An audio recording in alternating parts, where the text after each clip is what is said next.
어제 아침에서 노아에 대해서 잠깐 생각하면서 은혜를 나누려고 합니다. 히브리서 11장 7절 말씀대로 믿음으로 노아는 아직 보지 못하는 일에 경고하심을 받아 경외함으로 방주를 예비하고 그 집을 구원했다. 이로 말미암아 세상을 정죄하고 믿음을 쫓는 의의 후사가 되었다 그랬습니다. 믿음으로 노아는 말씀을 들었고 그리고 믿음은 말씀의 지배를 받는다는 사실을 꼭 보여주고 있습니다.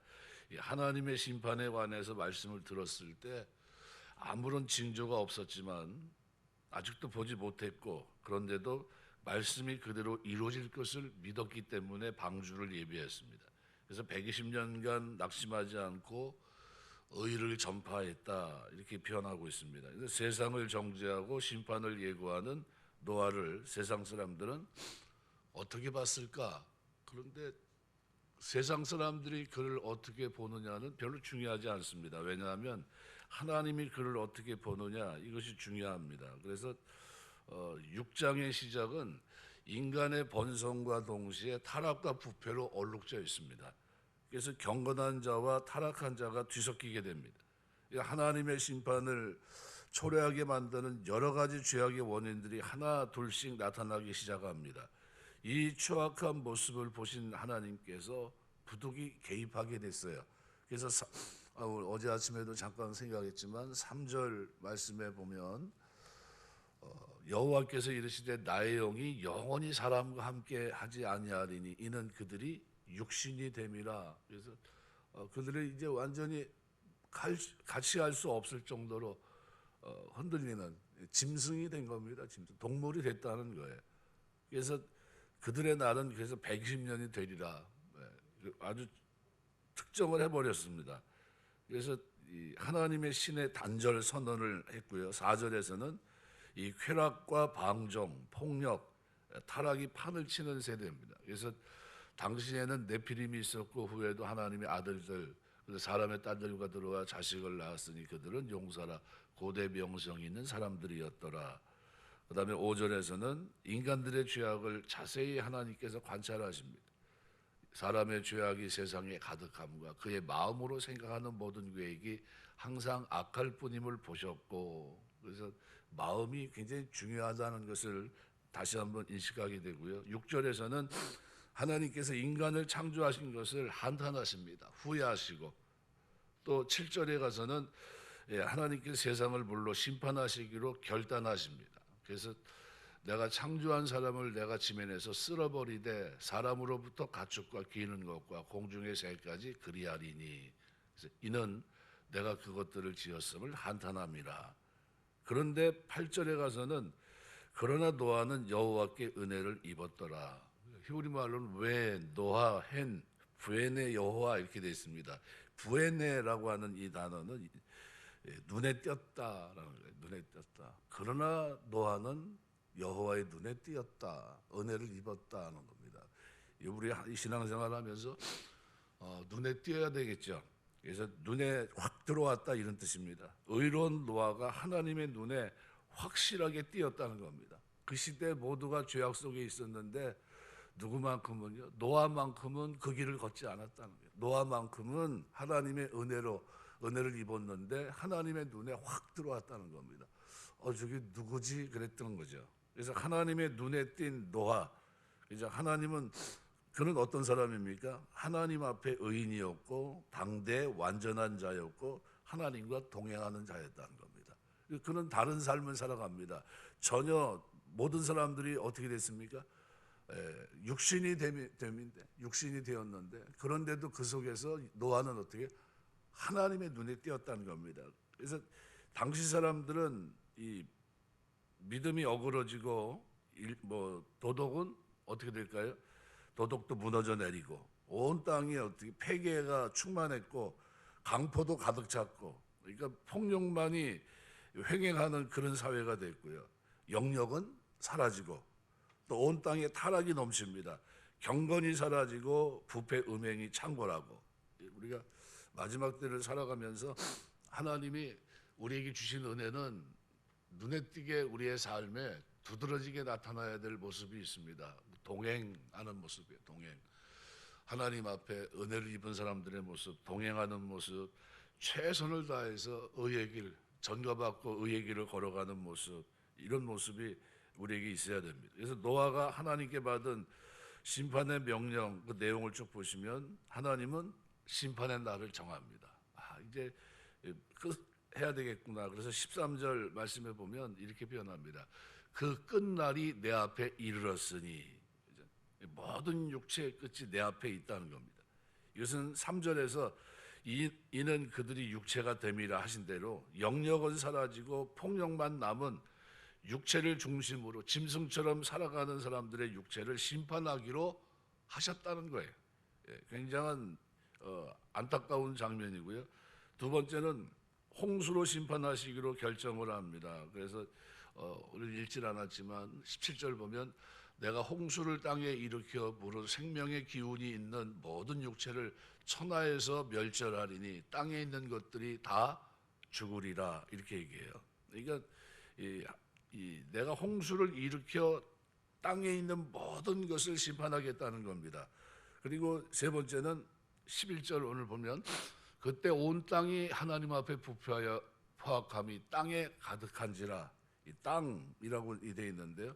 땅을 심판하기로 결정하십니다.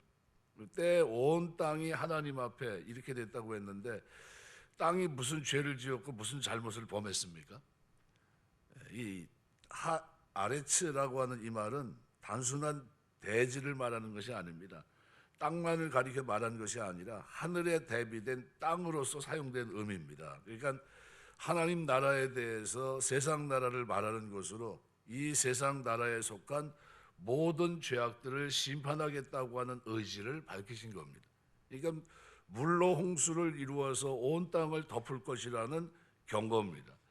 부패와 타락이 극에 달한 오늘날 사람들 속에서 살아가야 되는 오늘 우리 삶의 현실이 어려워도 우리가 믿음으로 이 난관을 극복하고 노아가 보여준 이 경건, 의로운 삶의 모습으로 우리가 이 땅을 살아야 됩니다. 그 모습은 뭐죠? 의로운 삶, 완전한 삶, 하나님과 동행하는 삶이에요. 이 동행이라는 단어를 여러분 유심히 보시고 우리가 하나님 앞에 동행하는 자가 됐다는 사실을 기억하시고 살아내셔야 됩니다. 하나님 말씀, 두 사람이 뜻이 의합지 않고는 한 길을 걸어갈 수 없거든요. 그래서 노아는 하나님의 은혜를 입었습니다. 노아의 생 전체는 어떤 사람입니까? 바로 의인이었다는 겁니다. 곧다 바르다에서 유래된 단어입니다. 무죄하다는 뜻이 아니라 정직하고 경건하게 살고자 노력하고 있었다는 겁니다. 하나님 앞에 바로 살려고 노력한 사람입니다. 이 사람들이 뭐죠? 눈에 띄는 사람들, 눈에 띄는 사람들. 우리가 고넬료가 그 시대 많은 사람들 앞에 눈에 띄었죠. 그죠? 하나님의 은혜가 있으니까 그가 어떻게 살아갑니까? 바르게 살아갑니다. 욥기서는 욥이 어떻게 살아갑니까? 사람들과 의식 상관없이 그가 하나님 앞에서 눈에 띄게 살아갑니다. 그래서 사단이 들어왔는데 뭐라고 얘기합니까? 네가 내 종 욥을 유의해 보았느냐 이렇게 물어봐요. 그렇죠? 하나님은 그 시대 욥을 어떻게 눈에 띈 욥을 유심히 보고 있었던 거예요. 그러니까 시험을 합니다. 뭐라고 시험합니까? 조건이 좋으니까 섬기는 거죠. 조건이 다 무너지면 그는 하나님 섬기지 않을 겁니다. 그 지금 눈에 띄는 모습들 다 사라질 겁니다. 그래? 가서 한번 해봐. 그랬습니다. 했습니다. 어떻게 됐죠? 조건이 다 무너졌어요. 좋은 가정, 물질, 말 그대로 모든 것을 하루아침에 다 무너졌습니다. 자기 아내로부터 자기 자녀들은 다 죽고 재산은 다 날아가고 몸은 악창이 나고, 그런데 그 조건이 다 무너졌는데 여전히 어때요? 하나님을 향한 태도가 바뀌지 않아요. 일관된 태도로. 그걸 뭐라고 그러죠? 그 하나님께 은혜를 입은 겁니다. 은혜를 입었다. 은혜를 입었다는 표현은 뭐죠? 하나님 보시기에 눈에 띄었다는 거예요. 눈에 띄었다. 그게 다른 겁니다.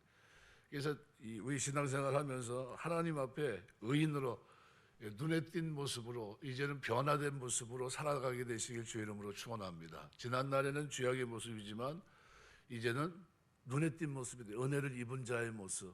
하나님 보고 보시기에 좋았더라 한 그대로 야 이제 달라졌구나, 이제 변화됐구나, 예, 이런 모습이 돼야 됩니다. 완전한 자라고 하는 것은 온전 전체를 뜻입니다. 그러니까 죄가 없어서 완전한 것이 아니라 성실한 면에서 노력한 것을 말씀하고 있는 거고요. 또 하나님과 동행한 자라고 하는 이 뜻은 말씀을 기쁘게 받고 증거하면서 살아갔던 그와 같은 삶을 대변해 줍니다.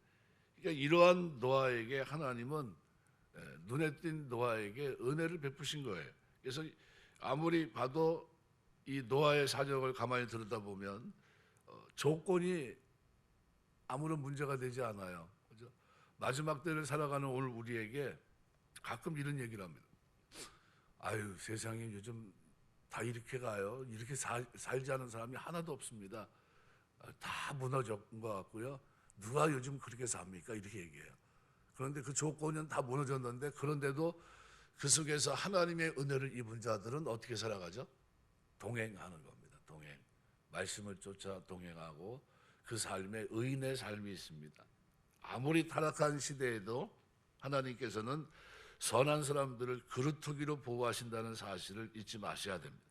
그들을 하나님은 어떻게 해요? 눈에 띈 그 사람들을 붙들고 계십니다. 엘리야, 우리가 열왕기상 19장 18절에게는 엘리야는 어떻습니까?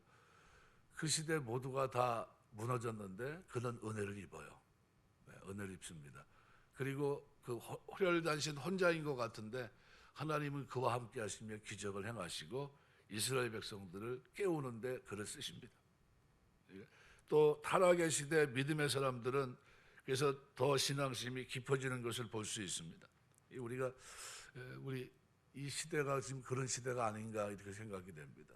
뭐 흔히 예수님 오시기 전에 400년 그 암흑기 말라기 시대처럼 하나님의 기적 이런 것들이 나타나지 않는 시대인데, 그런데 하나님의 은혜가 나타나면 뭐가 시작되죠?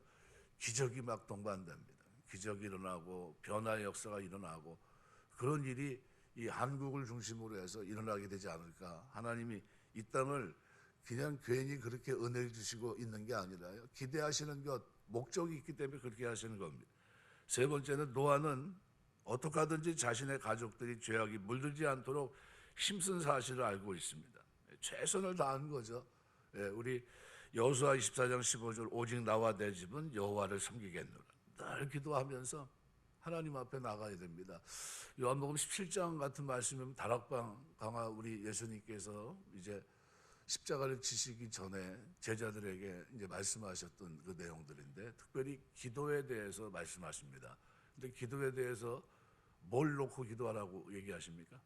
보존되기를 위해서 기도하라고. 자기가 죄악에 물들지 않고 보존되고 하나님의 지키심을 받는 그것을 위해서 기도할 것을 요청하거든요. 그러니까 그건 오고 오는 시대에 하나님의 사람들이 어떻게 살아야 됩니까? 우리가 늘 하나님 앞에 기도할 때 몇 가지 기도 제목을 가지고 하나님 앞에 나아갈 수 있어야 돼요. 그 하나가 보존이고요. 또 하나는 거룩함입니다. 우리가 기도할 때 늘 기도하면서 무슨 기도를 드려야 됩니까? 얘기했을 때 요한복음 7장에서 예수님은 그런 것들을 한 세 가지 정도를 이게 우리가 생각할 수 있도록 여지를 주고 우리에게 기도를 가르치셨어요, 제자들에게.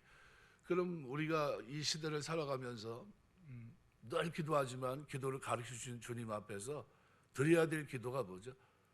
거룩입니다. 거룩하게 살아내고 내가 하나님의 보존, 지킴 속에서 이 땅을 살아갈 수 있도록 은혜를 베풀어 달라고 기도하는 이 기도가 우리의 기도 속에 늘 담겨 있어야 되는 겁니다. 늘 조심하셔야 돼요. 또 여기 오늘 노아는 타락한 시대에 살고 있던 사람들 중에 경건한 사람은 하나님의 말씀을 듣는 자라는 것을 알 수 있습니다. 말씀을 듣고 지켜 행하고 경외하는 거죠. 그래서 늘 말씀을 드리지만 말씀을 듣고 그 들은 하나님의 말씀의 지식이 나로 하여금 하나님을 경외하는 자리로 끌어가지 못하면 그 지식은 죽은 지식입니다. 아무런 의미가 없으니까. 행함이 없는 믿음은 죽은 겁니다.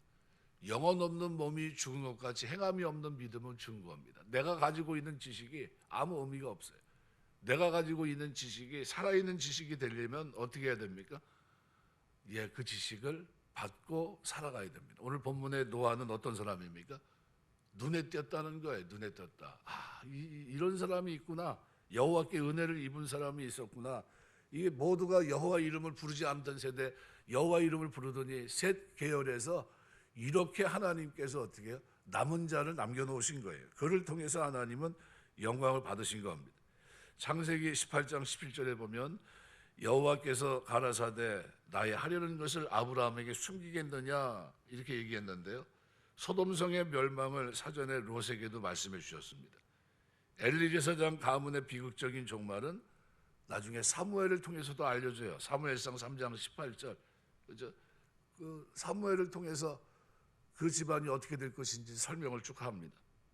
아모스 말씀에도 보면 3장 같은 7장 3장 7절 말씀에 보면 이렇게 표현합니다. 주 여호와께서는 자기 비밀을 그 종 선지자들에게 보이지 아니하고는 결코 행하심이 없으시리라 그랬습니다. 그러면 가만히 생각해 보세요. 노아는 누굽니까? 그 시대 파수꾼 역할을 했고요. 그 시대 중보자 역할을 했고 악한 시대를 살면서 죄를 이긴 사람이었고 세상을 이긴 사람이었고 믿음을 지킨 사람입니다. 어떻게 그렇게 살 수 있었죠? 하나님께서 그에게 말씀하셨고 그는 하나님 말씀을 들었기 때문이에요. 그리고 그 말씀 앞에 그는 순종했던 겁니다. 누가복음 17장 26절은 이렇게 표현합니다. 노아의 때에 된 것 같이 인자의 때에도 그러하리라 그랬습니다. 그러면 마지막 때를 산다고 우리가 보통 얘기를 하는데 노아의 때 된 것처럼 인자의 때에도 그러하리라. 그러면 노아가 살아간 삶의 흔적 속에서 우리의 삶을 한번 들여다보셔야 돼요. 나는 하나님의 눈에 띄는 사람인가? 하나님의 은혜가 내 속에 있기 때문에 내가 동행하기를 힘쓰고 말씀대로 순종하기를 힘쓰고 깨어있기를 힘쓰고 이 땅을 살고 있는가? 이걸 생각해 보셔야 돼요. 왜요? 마지막 때는 불의 심판이거든요. 사도 베드로를 통해서 뭐라고 표현합니까? 경건함과 거룩함을 가지고 주의 나라가 임하기를 간절히 바라보고 사모하라 그랬습니다. 경건함과 거룩함을 가지고 살아가고 있는가? 무슨 모습이죠? 은혜 입은 모습이고 눈에 띈 모습이에요. 그게 아무개는 하나님의 은혜를 입었구나. 뭘 보고 알죠? 기다리는 모습, 소망을 가지고 천국에 대한 확신을 가지고 기다리면서 어떤 고난도 이겨낼 수 있는 모습, 경건함과 거룩함을 가지고 세상 속에서 하나님의 말씀을 증거하는 모습, 그죠? 죄를 정죄하고 의의 길을 걷는 모습, 완전한 자, 부족하지만 의인으로서 그 길을 걸어가는 그 모습이 있는 모습, 이것이 누구죠? 은혜 입은 자들의 모습이에요. 그러면 우리가 이 시대를 살아가면서 똑같은 기도를 드려야 됩니다. 그러나 노아는 여호와께 은혜를 입었도다. 하나님 앞에 눈에 띄었다는 거예요.